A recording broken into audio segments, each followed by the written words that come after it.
सर्वांचं खूप खूप स्वागत आहे. आजचा आपला विषय खरं तर अत्यंत भावपूर्ण आणि शांत असा आध्यात्मिक स्वरूपाचा आहे. हो, अगदी. आणि असं म्हणतात ना की पूर्वजन्मीचे पुण्य गाठीशी असल्यामुळेच मानव जन्म लाभतो. खरंय. आणि या जन्माचे खरे सार्थक म्हणजे सद्गुरूंची प्राप्ती होय.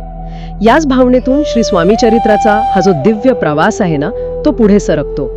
आज आपण श्री स्वामी चरित्र सारामृत या ग्रंथातील अत्यंत महत्वाच्या अशा 10व्या अध्यायावर लक्ष केंद्रित करणार आहोत. बरोबर.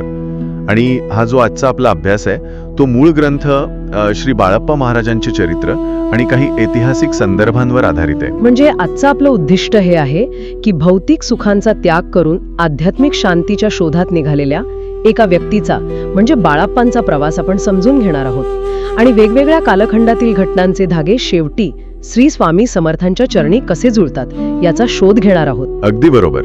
आणि एक गोष्ट इथे स्पष्ट करायला हवी की हा आपला काही ऑडिओ टेक्स्ट बुक नाहीये. हो ना? तर ही एका अद्भुत प्रवासाची अतिशय रंजक अशी सफर असणार आहे. ऐकणाऱ्या प्रत्येकाला यातून नक्कीच एक नवीन दृष्टी मिळेल असा मला विश्वास वाटतो. नक्कीच. तर आपण सुरुवात करूयात या कथेच्या मुख्य प्रवाहापासून. म्हणजे हावेरी नावाच्या गावात राहणारे बाळाप्पा नावाचे एक यजुर्वेदी ब्राह्मण होते. आता यांच्याबद्दल बोलायचं तर संपत्ती, प्रतिष्ठा, परिवार सगळं काही होतं त्यांच्याकडे. हो, म्हणजे सावकारी आणि सराफीचा खूप मोठा व्यवसाय होता त्यांचा. अच्छा, सावकारी सुद्धा होती. हो.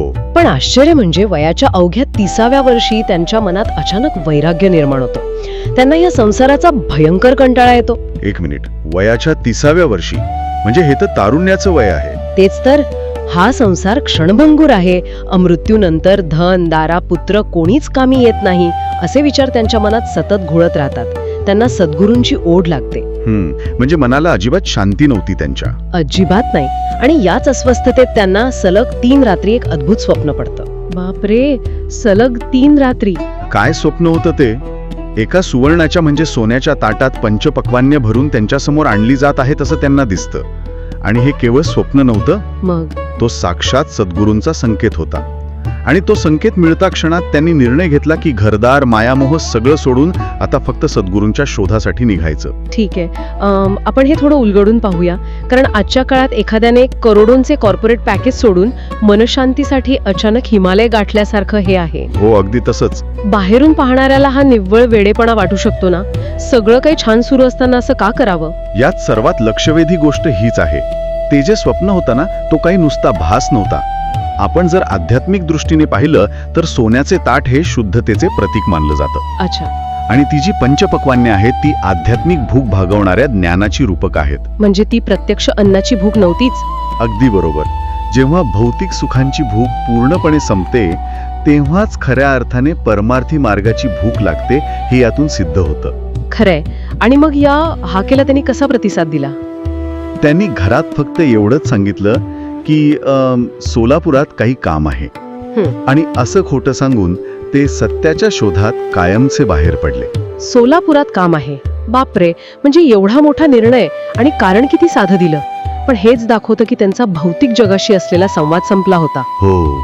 आणि मग सद्गुरूंच्या शोधात फिरत फिरत बाळाप्पा शेवटी पोहोचतात ते मुरगोड या पुण्यभूमीत. आता इथे कथेचा ट्रॅक थोडा बदलतो. कारण मुरगोड म्हटलं की आपल्याला एक महान संत आठवतात. होय, चिदंबर दीक्षित. मुरगोड ही त्यांची जन्मभूमी. बरोबर. आणि इथे आपण कथेचा फोकस चिदंबर दीक्षितांच्या भूतकाळाकडे वळवणार आहोत. तर तिथे मल्हार दीक्षित नावाचे एक अत्यंत विद्वान आणि धर्मनिष्ठ ब्राह्मण राहत होते. त्यांच्याकडे सगळं होतं पण त्यांना एकच दुःख होतं की त्यांना संतती नव्हती. मग त्यांनी काय केलं? त्यांनी तब्बल 12 वर्षे भगवान शंकराची अत्यंत कठोर उपासना केली आणि अखेर भगवान शंकर प्रसन्न झाले. त्यांनी वर दिला की मीच तुझ्या पोटी पुत्र रूपाने जन्म घेईन. काय सांगता? साक्षात भगवान शंकराचा वर? हो. आणि काळ लोटल्यानंतर त्यांच्या घरी खरोखरच पुत्ररत्न जन्मले. त्यांचं नाव ठेवलं गेलं चिदंबर.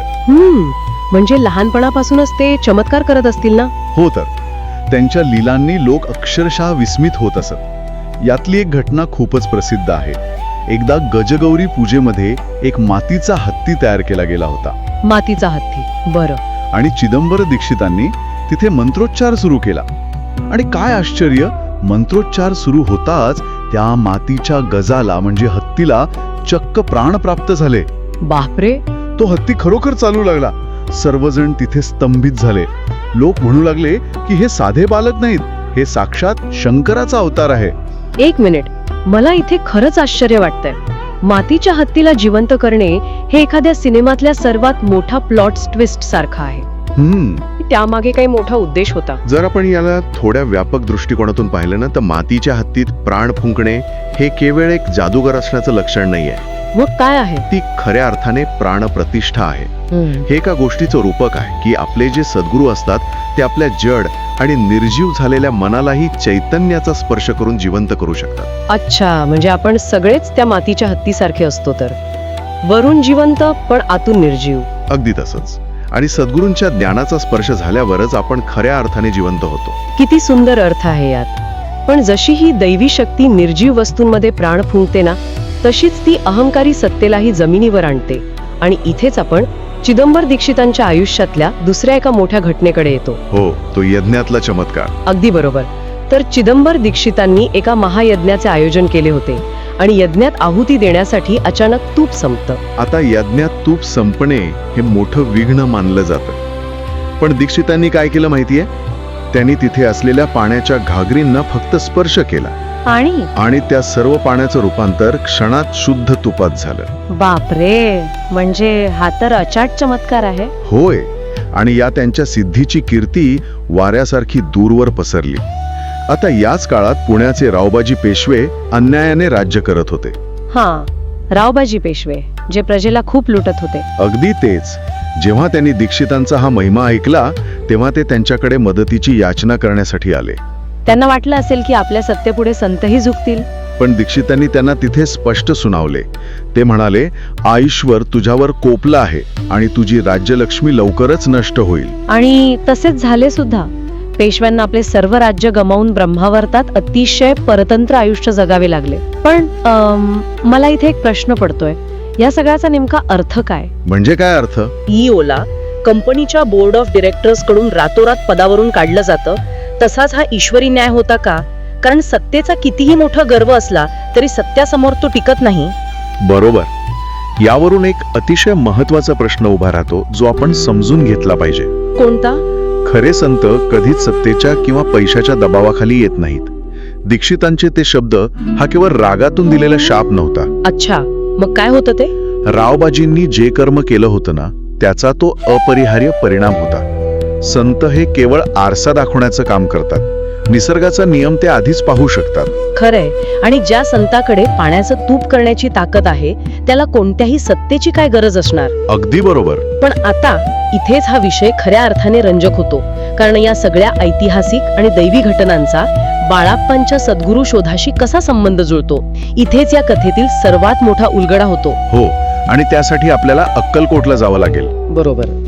काही काळ उलटून गेल्यानंतर इकडे अक्कलकोटमध्ये श्री स्वामी समर्थ अचानक आपल्या भक्तांना एक गोष्ट सांगतात. ते म्हणतात की आम्ही चिदंबर दीक्षितांना ओळखतो, त्यांच्या यज्ञात तूप वाढण्याचं काम आम्हीच केले होते. हे ऐकून सर्व भक्त अक्षरशः स्तब्ध होतात. मला हे ऐकून एखाद्या सिनेमॅटिक युनिव्हर्सची आठवण येते. जसं मार्वेलच्या सिनेमात वेगवेगळ्या कथांमधील महानायक अचानक एकाच फ्रेममध्ये येतात ना, तसं काहीसं. स्वामी समर्थांचं हे वाक्य ऐकल्यावर अंगावर अक्षरशः काटा येतो. हो, आणि हीच बातमी जेव्हा मुरगोडमध्ये असलेल्या बाळाप्पांपर्यंत पोहोचते तेव्हा त्यांना मोठी जाणीव होते की अक्कलकोटचे स्वामी समर्थ हेच साक्षात परब्रह्म आहेत. अगदी. आणि त्यांच्या अंतःकरणात स्वामींबद्दल प्रचंड भक्ती निर्माण होते. पण इथे तज्ञ म्हणून मला या घटनेचे एक मर्म समजावून सांगायला आवडेल. नक्कीच सांगा.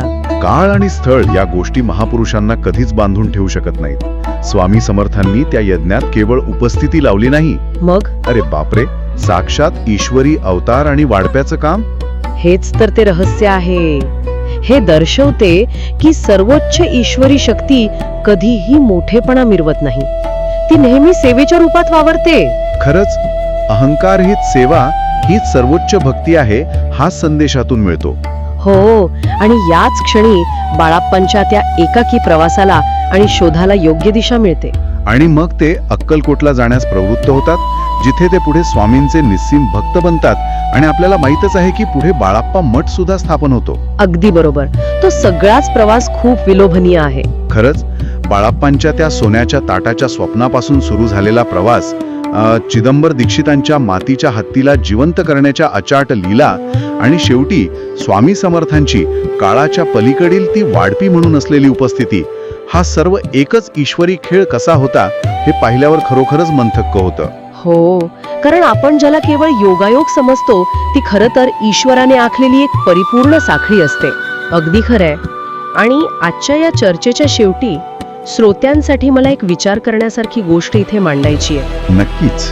आपण पाहिलं की श्री स्वामी समर्थ एका महान यज्ञात प्रमुख पाहुणे म्हणून नाही, तर एक साधा वाढपी म्हणून उपस्थित होते.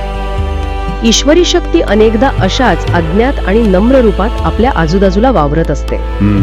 आपण सर्वांनी विचार करायला हवा की आमच्याही आयुष्यात नकळतपणे कोणती अशी अज्ञात शक्ती आपल्याला वाढण्याचे आधार देण्याचे किंवा मार्ग दाखवण्याचे काम करत असेल, ज्याकडे आपले कधीच लक्ष गेलेले नाही. हा खूपच अंतर्मुख करणारा विचार आहे. हो ना. कदाचित ती शक्ती अगदी साध्या रूपात आपल्यातच असेल. तर श्रोत्यांनो, या प्रश्नावर नक्की विचार करा. तुमच्या वेळेचा सन्मान करत आपण या सखोल विश्लेषणाची इथेच सांगता करूया. पुन्हा भेटूया अशाच एका रंजक आणि अभ्यासपूर्ण विषयासह. तोपर्यंत ऐकत रहा आणि विचार करत रहा.